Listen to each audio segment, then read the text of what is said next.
today on Basically Court TV.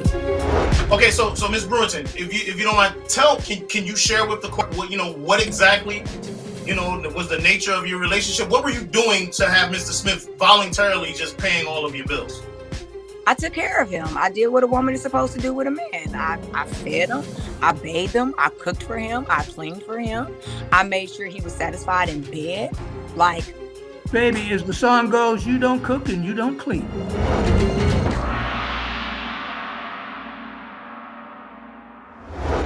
All right, so this is the case of Brewington versus Smith. Ms. Brewington, why are we here? okay, so Mr. Smith told me that he was going to take care of me. We had a verbal agreement. He said that he was going to pay for my Range Rover. He said he was going to pay for my condo, the rent of my condo. And he said he was going to give me a credit card and an allowance. Then his daughter comes in from out of nowhere because she's a hater. She's mad because me and her used to be classmates. We was friends or whatever. And she mad that I'm with her daddy. And I'm like, girl, it was going to be somebody, daddy. I'm sorry, it just so happened to be yours. Okay, so tell me what happened. Okay, tell me what happened. I got all of that. Tell me what happened. Why are we here? So I went to go get my nails and my feet done. I walk outside, my car gone. Okay, so the car's missing. Is the car stolen? What happened? It was repossessed. His daughter had it repossessed. He let her take my car.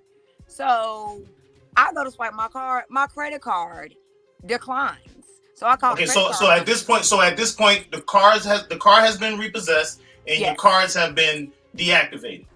Correct. Okay, keep going. Keep going. Finish it up. So I wasn't even able to get my nails done. I called a credit card company. They said that my cards had been reported stolen.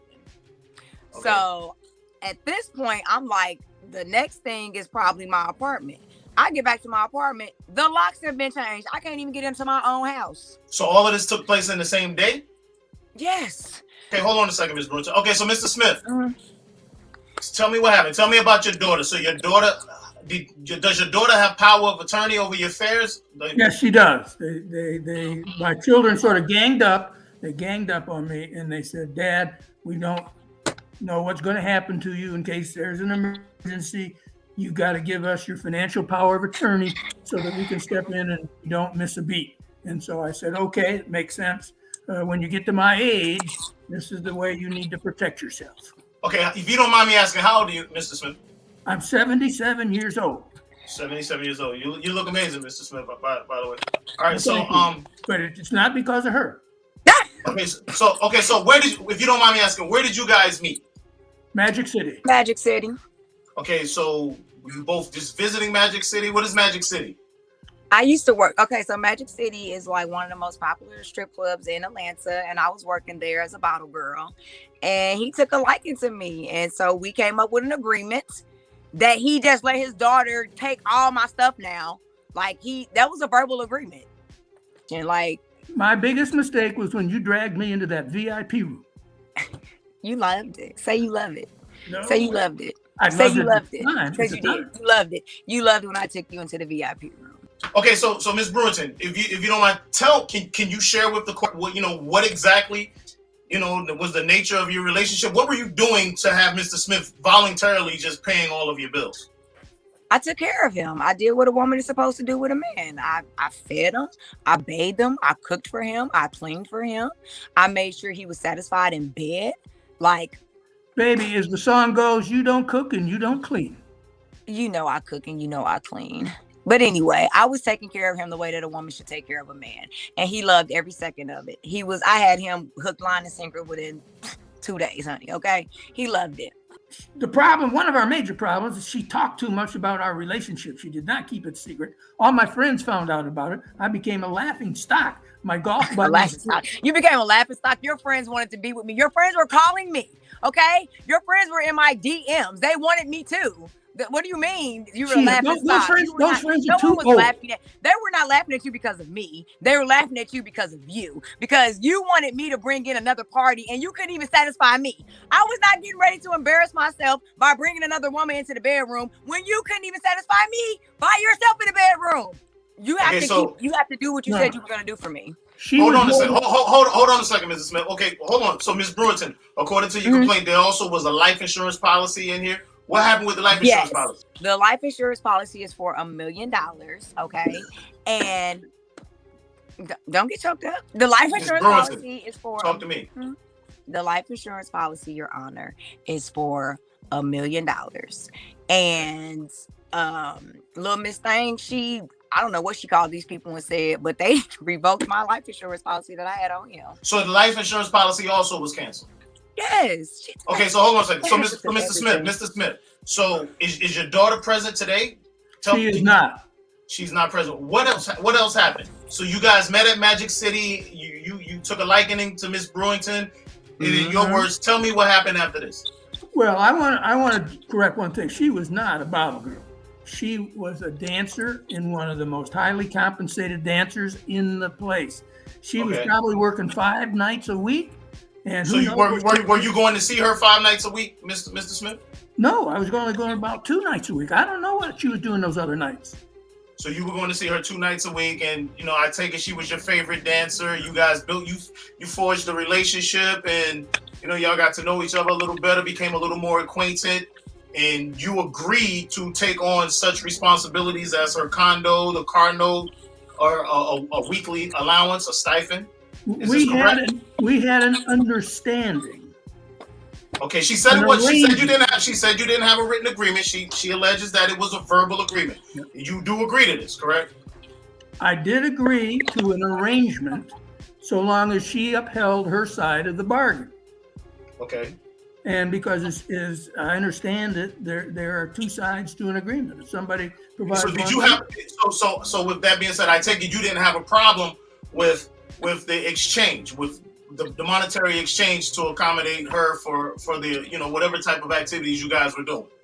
Yes, as long as those activities continued, you're absolutely correct. Okay, so as long as the activities continue. So Mrs. Brewington, did the activities continue? Yes.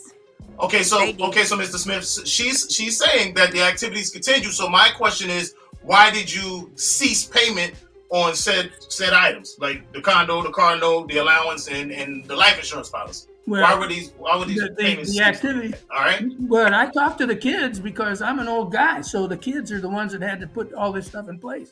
I can't go pick up a car. I can't change locks. My kids had to take it over. Who did it? Okay, so hold on a second. So, Mr. Smith, are you telling me that you two were also put on an allowance via your children because they held power of attorney over your estate? Yes, sir. That's absolutely correct. Okay, so with that, so once your kids took over the power of attorney, did they terminate your allowance as well? Oh, they did not, because I had my own living expenses. So since you had your own living expenses, you were still able to take care of the arrangements that you and Mrs. Brewington had verbally forged, correct? No, that's not correct, because my income. No, we're not talking about an income. You're 77, so I'm assuming that you're retired. So if you're saying that your allowance wasn't ceased, why were you no longer able to uphold your obligations that you had arranged with Miss Brewington?